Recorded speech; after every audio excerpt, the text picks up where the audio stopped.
Howdy folks, welcome back to the channel. Hope you're doing well and staying safe. We are closing in on 1 million subscribers for the channel. That is blowing my mind away. It should be somewhere around the end of the month or the first couple days of February, so we'll see. Stay put.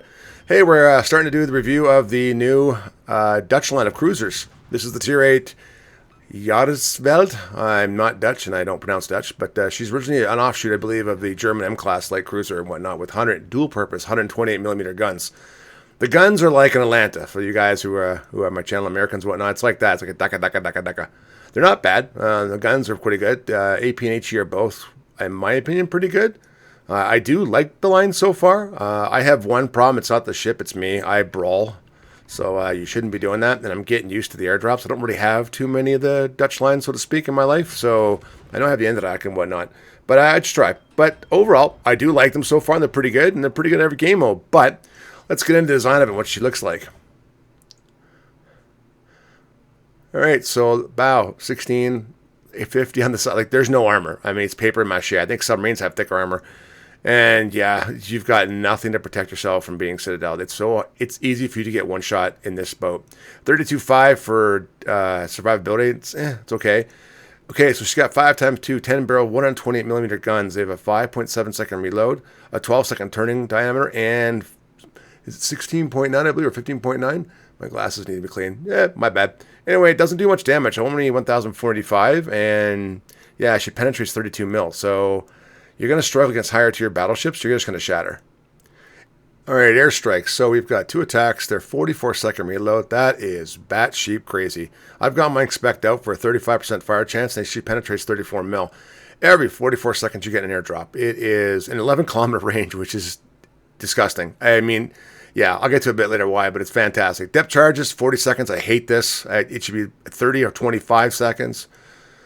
Maneuverability, you've got 35.7 knots with speed flag, not bad. Ruddership's pretty good too at Tier 8. I like this so far. Concealment, 9.3 at Tier 8. That kind of sucks, if I'm being honest. Detectability main guns and smoke, 5.2. That's fantastic. So if you're playing with a destroyer player and they pop smoke, especially an American destroyer, you're good to go.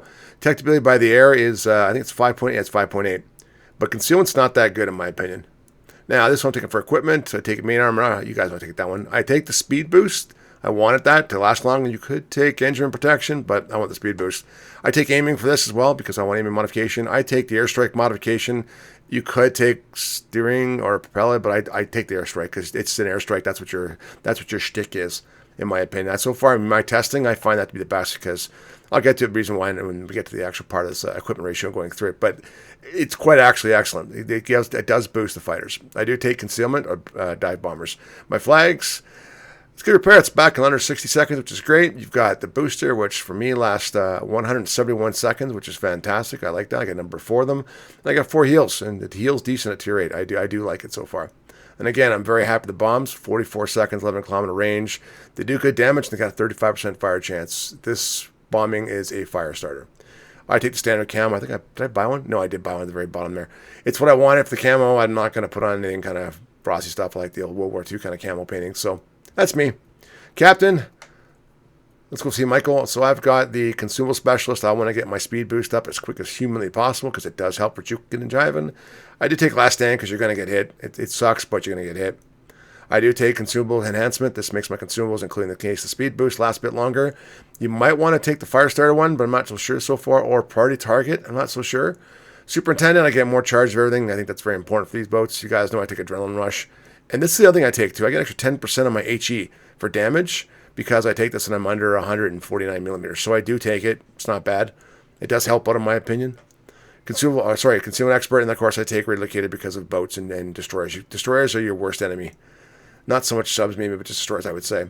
So what's good about it? Well, I've done this now in every game mode possible, whether it be operations, co-op, random, you name it. I would say overall, you're going to struggle a bit in operations with bots and asymmetrical as well because, hey, bots shoot perfectly and they cheat. It is what it is.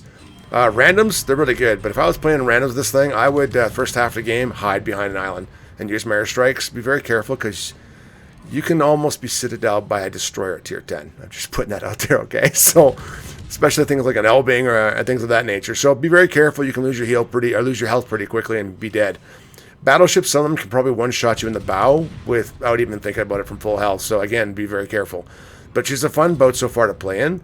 I like it in every game mode so far. I do find myself not playing randos as much as I used to, but I like the game modes, and it's fantastic in asymmetrical. It's fantastic in operations. Again, be careful. But overall, yeah, they're good boats. The airdrops, 11 kilometers, are fantastic. You can go dark and just sit there and drop stuff and kite away, which I've been doing. I don't shoot, so therefore I don't get seen. So, again, if I'm in the open water, don't shoot, but you can keep airdropping and just keep airdropping and airdropping and airdropping. I am learning how to do that more efficiently. That's once you get good at it, it's fantastic. Would I say this boat is a good boat and great for the value that I had to spend to get to it? No. Flat out, no. Unless you have spare cash laying around, wait till they come out. You can grind them. If you grind them, way cheaper, and they'll be a heck of a lot more fun. But that's my thought process. Anyway, let me know. Tell me below if you're doing the actual new Dutch line of cruisers. So far, I'm having fun with them. But as always, as we close into 1 million subscribers, take care. Stay safe. Wish you all the best. And as always, bye for now.